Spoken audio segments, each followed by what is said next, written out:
about this girl, man. From around my way. Never try to hold back your feelings. You just wouldn't say. But when I finally found the words. Hi guys, welcome back on my YouTube channel. Nimba uri mushasha, nimba utarubitse ko mfite YouTube channel ya kabiri Tari Sawen Vibes.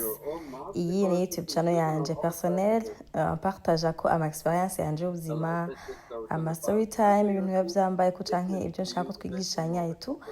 Rero nimba utari bwagire subscribe, please do it. Hama uze urapartaganya nanje ubuzima que je choisis de vous partager. Alors, iyi ni vlog yanyuma y'uburaya. Je vous ai partagé izo mu Biligi, muri Netherlands, yo mu Faransa ne yakurikiriye. Iyi rero niyo muri SUÈDE no mu Biligi of course. Kuko ahantu hose nja haguma hafatanye na Belgium parce que Belgium niho nayo nashikiye niho nita muhira. Urumva aho naja hose byahera no ngarutse mu Biligi. So iyi ni vlog yanyuma irimwo experience yanje muri SUÈDE of course. Mugabo osi n'imisi yanje yanyuma yo mu Biligi ariyo yanyuma y'uburaya. So guys, hope ko muza kuryoherwa and then musigaye commentaire. Sivyo none bien sûr ukaryoherwa, utaryohewe nawe nta kundi.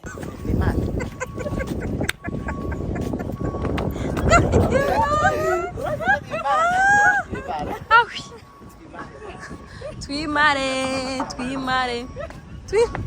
Turirimba muga.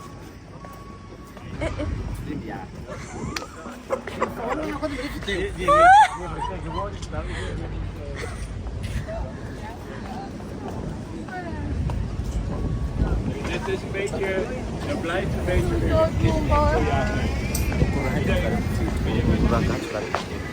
Ugira winjira barakurasa kesto. Barakurasa. Go mu mutwe. Ndazi ndatuzanye ngaha. Ntiyatuzanye ngaha. We listen. Twirabura ndagaha. Tereramo. Birazimu. Linda ndamugire ndamushirira. Shiramwo tereramo. Abantu mutazinanye na kesto ifa ko mu bagenzi biwe vraiment. Uyu mungu aratwenza mu buzima yarankoreye umunsi nari ndushe duhuye aranduhura. Kesto ntakwije neza abantu mutamuzi ni batiko benshi mushaka kwa mumuzi muri hari sho harakora kuri YouTube yitwa Sesubufu yarayikuramo gitangura ni batiko abantu bashaka kwa muri ko muramwibuka nimba mwaharamuyiraba.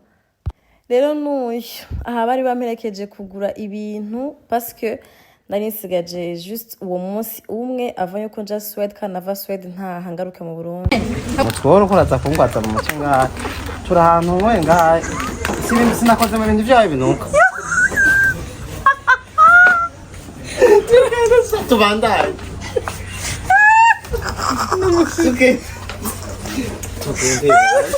Muri make afashe lingette yugaye nshasha arayihanaguza ashayisubizayo.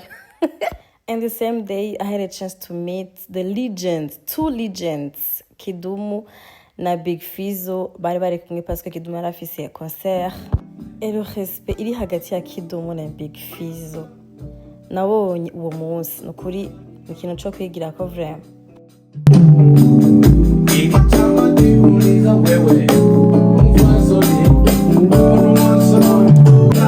Oh, il y a les 50 ans de pouvoir. 50 ans?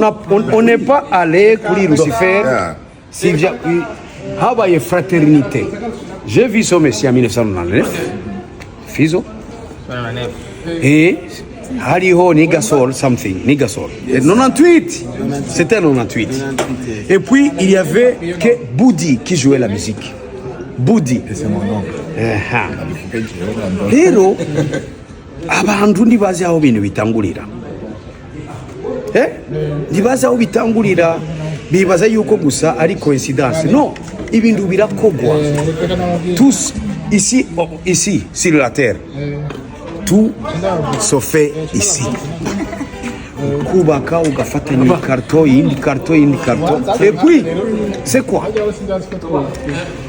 urazi igituma Fizzo avuga ivyo avuga ndabibabwira uno musi nuko il a vu muri jewe esprit de partage ya gloire sinashatse kuyizizira je naciye vuga ndi à condition nawe naje mu ndege naje. Il y avait aussi Memba qui est venu de Bujumbura aze kurepeta natwe kugira ngo nshobore kuja imbere ndirimbe parce que moi je suis batteur, je suis batteur. Rero iyo miswi idashaka gupartager gloire genda bivuze uno munsi twebwe twasinye 50 ans de pouvoir. Usigaje ngahe? Jewe nzokukuruka mfise 74 ans. Wow. J'ai rencontré ce monsieur quand j'avais 24 ans. Trumvikanye. 50 ans, on va. Deuxième mandat, troisième mandat. Écoutez, voilà. Muravyumva. Rero aba imiswi itari yigisha gupartager gloire. Yeah. Il faut toujours penser à partager la gloire. Okay. Kiretse umugore gusa ni badasanga.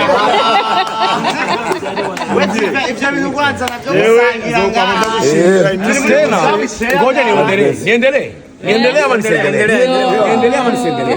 Biremewe. Bon, je musaze bamfashe bantoye ingwara y'igitigu. Igitigu sasa ndafise ibumba. Quand j'aurai 74 ans. Aho nzoca mvuga ni ndabihevye. Kandi nzoca mbuza Fizzo ntasubire kandi kuvuga kuko nzoba nagiye kuba umurimyi n'umworozi.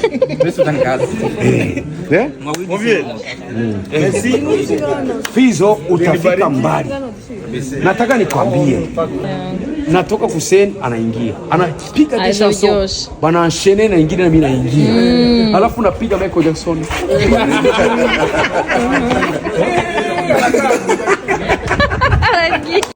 Me seeing Big Fizzo ahabizu ibirenge vya Kidum, I was like, wow, this is respect.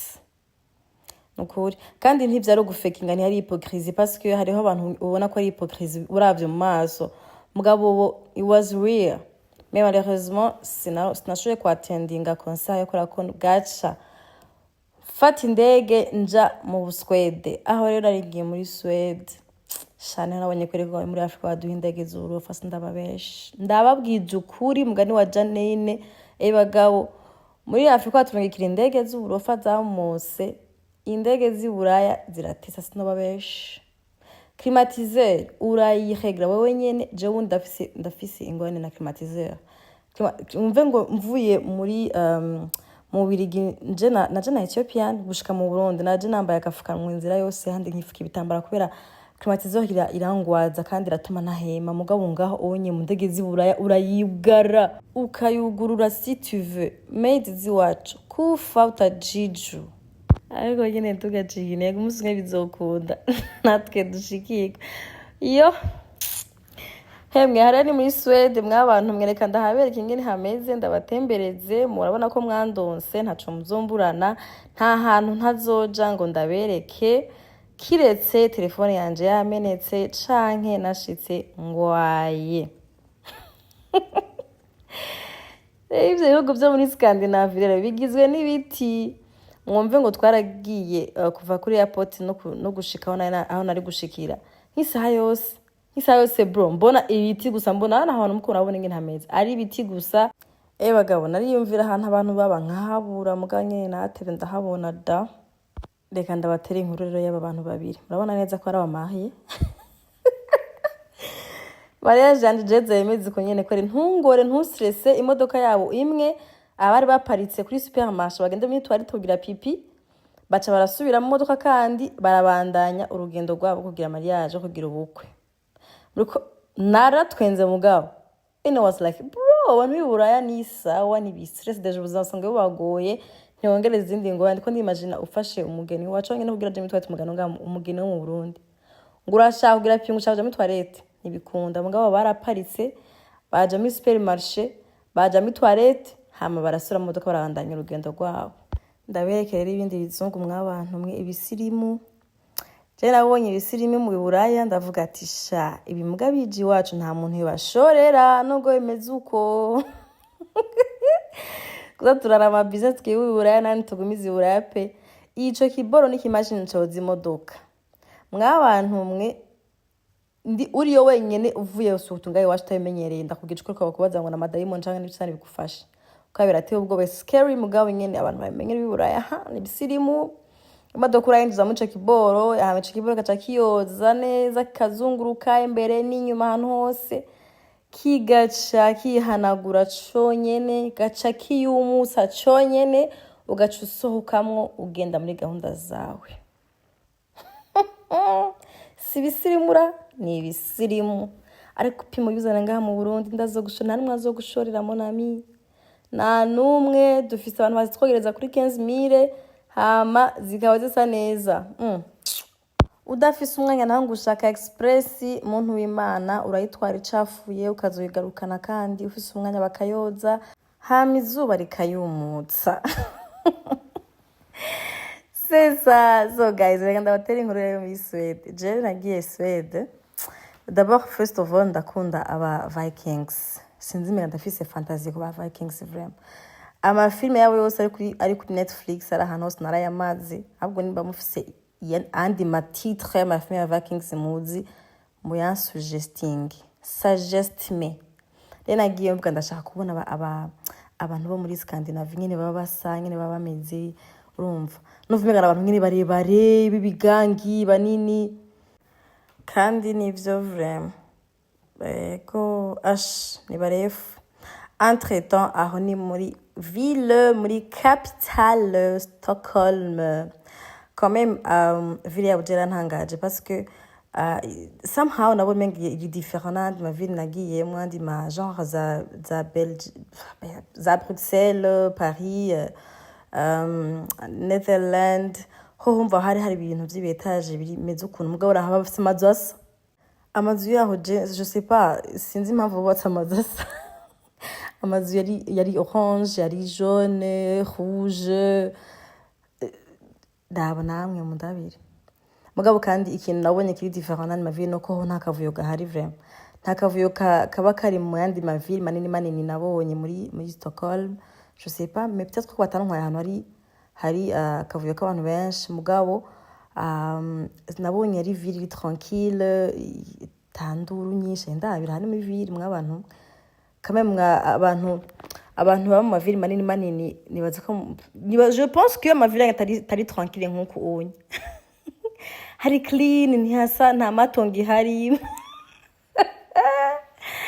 Aramatonge wazonyica namatonge ndabonye yarara sasi yarara kumenya ndabonye amashashe mugabo kamena ko hari clean hasa neza yego mugabo ntiyatanga vibe nyine ya ville nini ya cyane hatanga vibe ya ville iri sinzi tu iri quiet iraho tu nangira sinziri quand même c'est pas je n'ai imagine muri dans un pays scandinave ako nyene iri peaceful hari peaceful mugabo nanje nibaza ko ariko nagiye ngiye kuruhuka entre temps hari abantu benshi batamenye ko nagiye muri Suède kubera ko ntavyo nigeze mvuga aussi sinabipostinze gose ko nagiye kubera icambere nari bimaze isomene nyinshi ndiko ndaruha pe kubera ko amaville menshi najamwe ntahasanga abakunzi banje benshi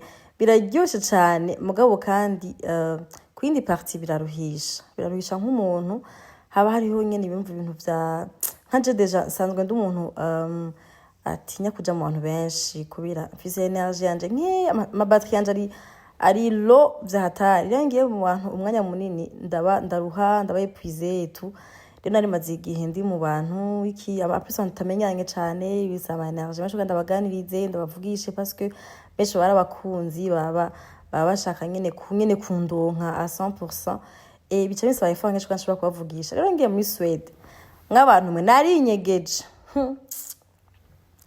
inyegeje ndabizi n'imico mubi kandi muri Suède mumbabarire no kuri nzogaruka ahubwo nzaba dahahera ko ntararuha cyane kugira ngo abantu baho nabo ndababone ko ntabonigeze mbona naje mfise juste imisi ibiri narinje mu rubanza rw'umuntu ari très cher wa umugenzi wa papa wari très cher hama abo nibo bambonye mu rubanza nabonye they were like uri muri Suède uri ngaha hana n'abatari bazi no kundi ndi buraya uri ngaha mugabo nyene naciye ngaruka après juste amajoro abiri I guess kuko après naciye nja gutembera kurya show kwa byari ibintu binzanye kuruhuka kuryoherwa iburaya kugira simvi iburaya ari mu ruho gusa ari ukuruha gusa rero narashoye kuja mu bwato asha mu buzima rya mbere ngiye mu bwato bungana n'isi yose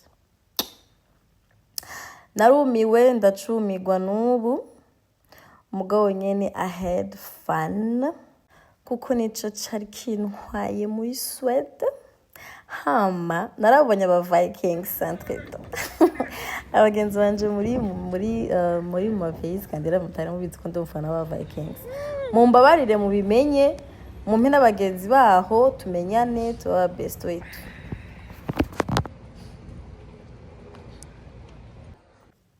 aha rero bashaka rigamije ngiye mu bwato buri sayo naranje ngiye byo ngo buri sayo kandi ubwato aremaze kujama abwa bwato bwo kuri bwo kwitanganika bwa bundi bw'imbaho bwa bundi shauta buri siri no utaza kugwa muri Tanganyika yego nibwo aremaze kujama ari ncanja mu bwato bagusaba passport kubera bwitwa Viking line I guess yes gaja muri Finland ugaca bugaruka kandi muri Suède rero j'ai passé une nuit dans le bateau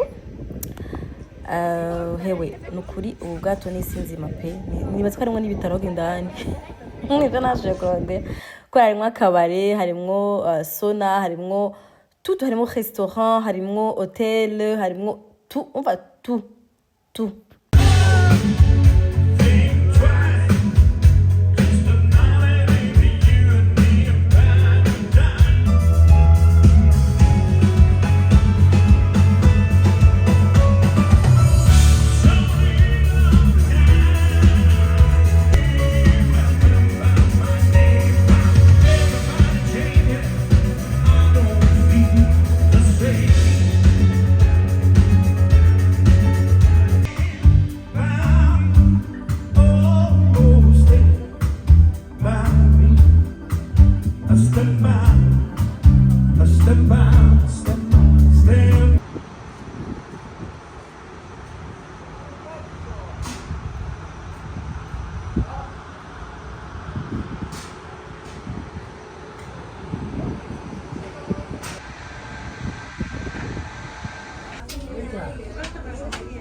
Ihan ja uimamajoja, kato. Kato, mä uimamaan. Tässä on jotain leikkiä. Uimamajoja. Tulee vielä ihan joku. Ne ei ole edes saunoja.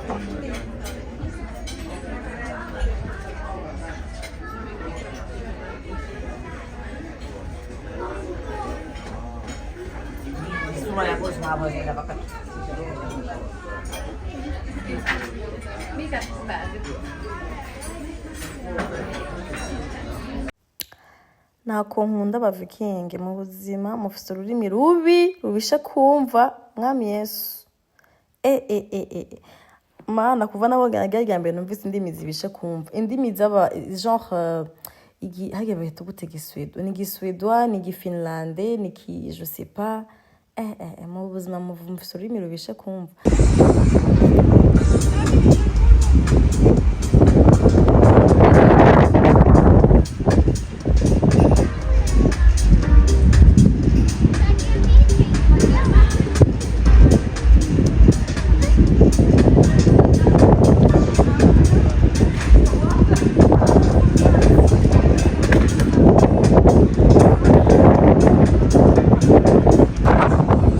abantu mwaravye filme ya The Vikings ya Ragnar Lodbrok yatwa mwibuka Floki mbabare muvugisha kuri ko katipe katameze nka Floki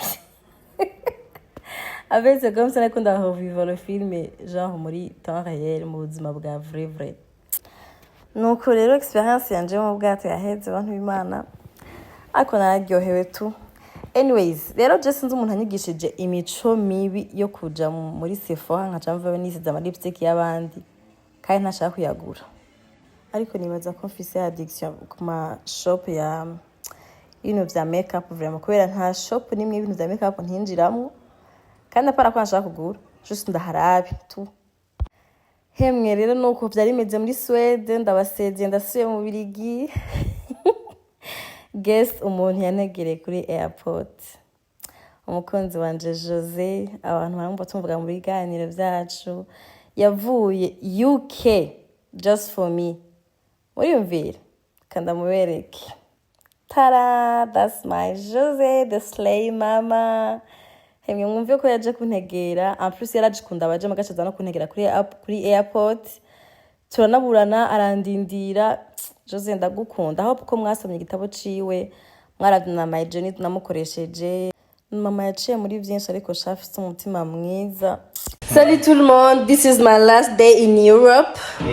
Ngiye gusubira mu Burundi. Ngiye gusubira mu Burundi ndagwaye grippe muga j'espère ko nzoshika meze neza. Hama muri kano kanya ndi kumwe na tantine wa Darlene. Tantine wanje mwaramuwoye, tantine wanje n'uyu. Ndadahaguruka bakora nyine rero. Ubwiza burisha abantu. Ubwiza burasaze. Ndagashira kuri story. Ingo gahakese ngo uyu mutipe rero niwe manager d'office. Manager maze muze tubahe. Amayero. Avuga ko amayero. Namayero. Yo barayabona. Amayero. Abantu taza amayero. Umva mu ndege cugira bitanga. Hemwe. Bon, turabakunda cyane. Amayero sayo wanje na yakese. Nayo wanje shamu umva ngayi kumemba urumva n'abantu ba followers nye dukunda. Dukunda takapte baradukunda. Basurama ko dukeye. My government nagasona turaha. Yesu kandi agitama amahere. Nushaka amafaranga. Abantu mwese mwanyemere kuma amafaranga mutaba mutayampaye. Urabikada? Basagi bagazima amafaranga. Ayo bampaye batelefoneke. Amara yanje muzarundi. Banyibutse. Ari umwe yitwa wa mu DJ. Eka yakadadingera arikeza amaze kare yakeza. Kandi ari single. Umviriza umurondero umugabo nona. Umu diaspora. Umu diaspora pana mu Birigi. Umu diaspora yego. Apana mu Birigi. Watu? Na watu. Esto. Ntabwo wari gumara ntacu kwa. Tanke ba mama he. Tuhamagarira abantu gatwemera amafaranga y'izindi siri bari ba. Nyibutsa amazina. Umwe yitwa era aho nzobagira robzi baba. Atsika. Yo mana, baratwica nje ntushire. Batatu wapo. Mu Birigi ni batagisa umungira ngo muga. Nanze bari ushaka ngane basigingi bamwe bavuga batanga. Ngo ndoga, ngo nyica. Ndoga. Ni mu ndoga tura. Ndashonjewe. Ndeka kisa ndakubwiye ndafise amafirite kawe na pochette twari. Batantire abantu mvuye nk'intantire naguma ngaburira umwanya wose. Ewe atsuka. Agiye kunyicisha ingi. Oya sha, twetu mutu. Yaragiye kunyicisha ibijya. Mama fanya yaje ntiyakore ko batayiba. Ozi nuyimenyereze ndabisaba. Nuyimenyereze. Reka ntayive uraya mugabo antacha.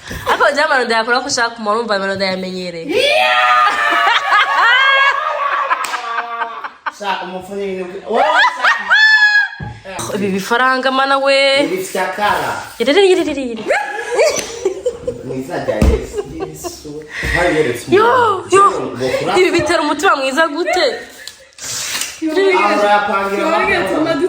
Mve, ntago naje urakura amatara. Naje gukorera amafaranga. Toshikangura parcelle. Yes. Mazundoka sayi wanje mwabantu. Naje ndayasigaranye muri video nzo ndayara muri video nyumva umutima mwiza. Usa neza. Zara bwa busenka ntidushire. No, very. No deep. Ima maraja. Urabona difference ya YouTube vert no tout bleu? Ego, turu twabakera ngene nabakese baja muri yacu.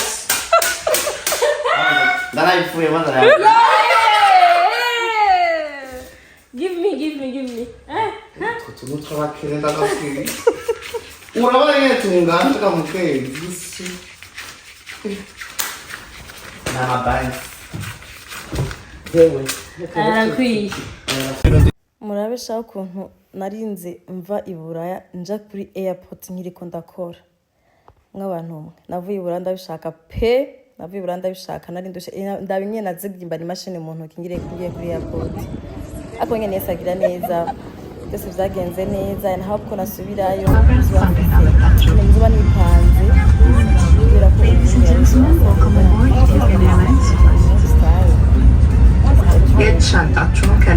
ababwiye ko nari nifutse ibitambara mu ndege gushika nshika i Bujumbura nuko nari meze nashitse ngira mfe neza na neza mwumve ko mfise grippe n'ubu mfise grippe nakuye muri iyo ndege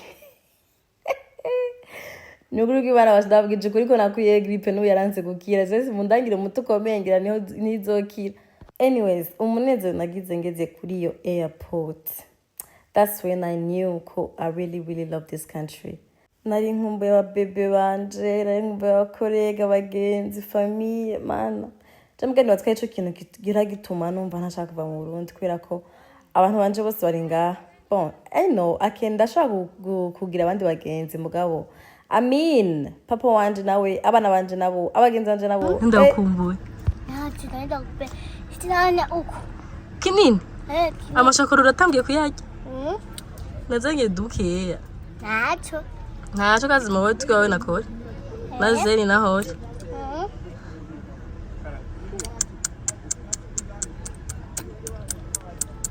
Ngenda uyu na.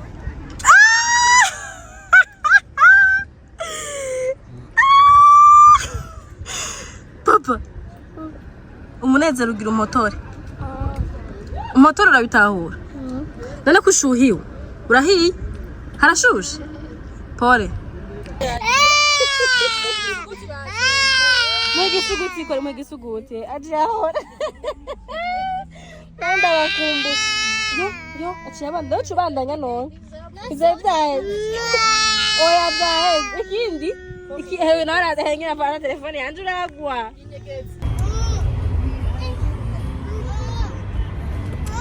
Quoi Corinne? Donne-moi. Je vais manger ça. Zayn? Zayn? Zayn? Ya. Shengira. Ça c'est à la maison. Ah, ni byo spécial ndere. Amazi yanaza. Bleu.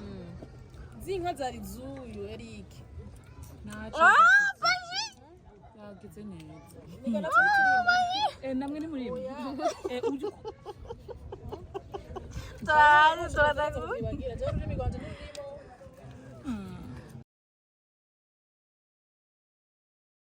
Ladies and gentlemen, there's something about this girl, man. From around my head. Every time I hold back, you feel it. You just won't say